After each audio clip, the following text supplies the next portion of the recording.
سال 2023 پاکستان میں پانی اور پن بجلی کے شعبوں کے لیے بہتر سال ثابت ہوا۔ 2023 میں پن بجلی کی زیادہ پیداوار حاصل ہوئی، جبکہ پانی اور پن بجلی کے شعبوں میں جاری وابڈہ منصوبوں پر بھی اہم اہداف حاصل کیے گئے۔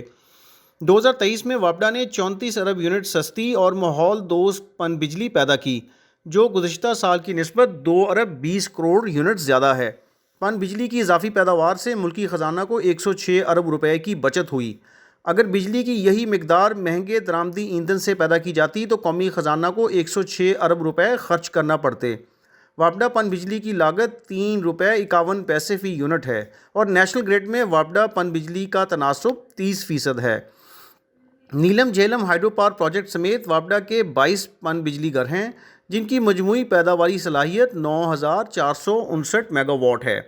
سال 2023 کی پیداوار کے اعداد و شمار کے مطابق تربیلا سے 12 ارب 90 کروڑ یونٹ، تربیلا چوتھے توسیعی منصوبے سے 4 ارب 40 کروڑ، غازی بروتھا سے 6 ارب 80 کروڑ، منگلا سے 4 ارب 70 کروڑ، نیلم جھیلم سے 1 ارب یونٹ، وارسک سے 80 کروڑ یونٹ، چشمہ سے 90 کروڑ یونٹ، جبکہ دیگر پن بجلی گھروں سے 2 ارب 50 کروڑ یونٹ پن بجلی پیدا ہوئی۔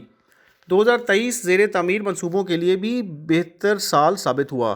مالی مشکلات کے باوجود وابڈہ کے تمام 8 زیر تعمیر منصوبوں پر تعمیراتی سرگرمیاں پوری رفتار کے ساتھ جاری ہیں۔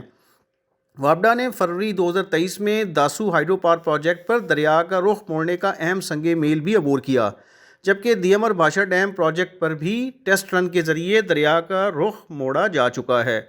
توقع ہے کہ مومن ڈیم پروجیکٹ سائٹ پر بھی آئندہ 3 سے 4 ماہ میں دریا کا رخ موڑ دیا جائے گا۔ پاکستان کی واٹر، فوڈ اور انرجی سیکیورٹی کے لیے وابڈہ پانی اور پن بجلی کے شعبوں میں 8 بڑے منصوبے تعمیر کر رہا ہے۔ یہ منصوبے 2024 سے 2028-29 تک مرحلہ وار مکمل ہوں گے۔ ان منصوبوں کی تکمیل سے ملک میں پانی ذخیرہ کرنے کی صلاحیت میں 9.7 ملین ایکڑ فٹ اضافہ ہوگا، جبکہ آئندہ 5 سال میں پن بجلی پیدا کرنے کی صلاحیت بھی تقریباً 10,000 میگا واٹ اضافہ کے ساتھ دگنا ہو کر 20,000 میگا واٹ ہو جائے گی۔